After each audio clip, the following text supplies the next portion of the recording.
You might wonder what makes a good leader. Some clients have been talking to me about this recently, so I decided to share it with you today. And it's often part of my workshops or presentations.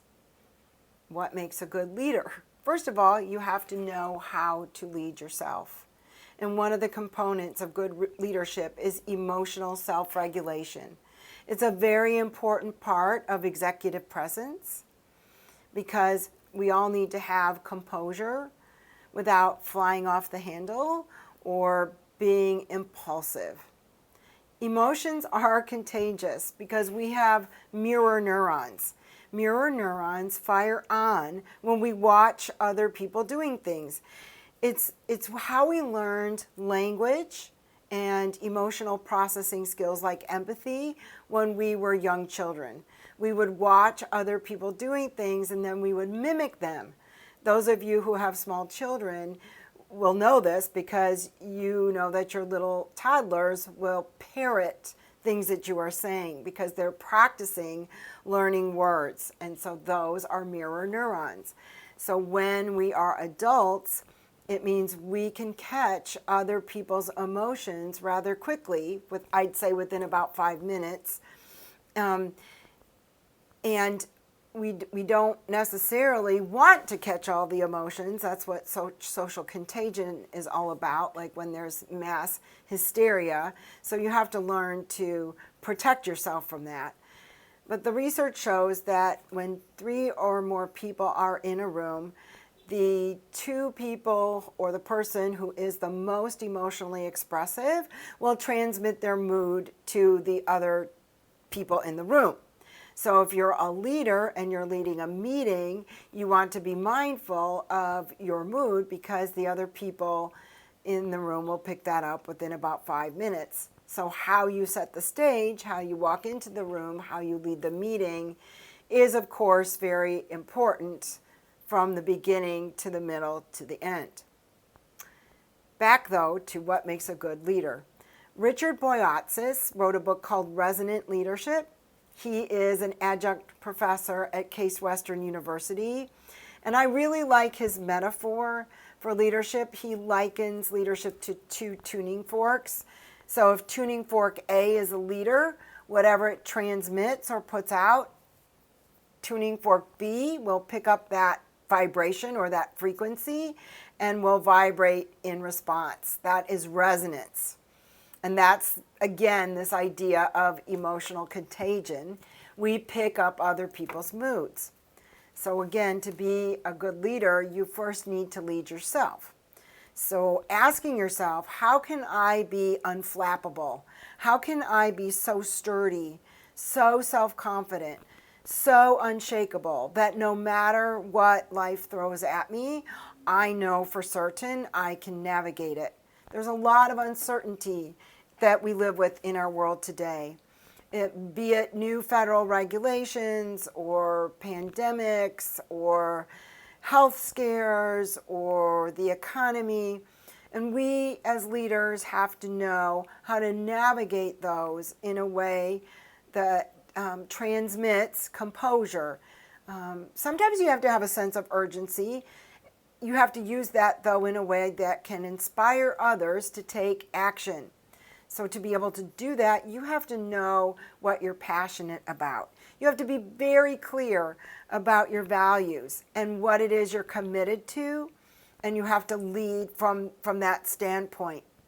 I remember a time early in my career when I doubted myself, and I was a chief administrative officer, and I did not at that time have the unshakable, unflappable confidence in myself, and one time was criticized about something, and then I came back with a very assertive, strong comment about something that I believed in, and my boss at the time said something like this: Roberta, we didn't know you had it in you. We didn't know that you felt that strongly or, had that much conviction until your back was up against the wall.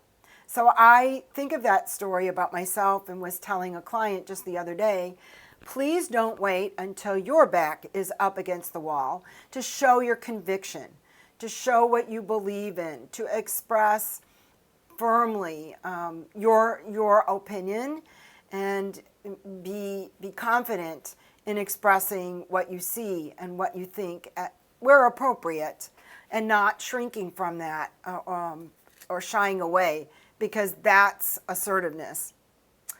You also want to learn to be unapologetically yourself, which means being authentic, being transparent. If you're a what you see is what you get leader, people will feel safer with you because they'll know what to expect. If you're consistent in your approach and steady, direct reports and people at all levels are going to feel more confident in your ability to lead. When when leaders are thrown off, when they are not consistent and people don't know how they are going to respond, then people are less able to feel connected to that leader or to trust them, and then they may not put forth their best efforts. You also want to think about how do you see change? Do you see change as something scary, or do you see change as something exciting? Do you see change as something that you can help people learn and grow from, and encourage them to think creatively outside of the box, to take risks, to try out new ideas, and to see failure as something they can learn and grow from? Because if you can do those things, you are going to be a much stronger leader. So you want to also know what your blind spots are, what it is that you don't see about yourself. And you can learn this by having a conversation with somebody who knows you very well, somebody you trust, and ask them to point out where they think you could do better. You know, maybe you don't have to take their word about everything. You can feel free to challenge them.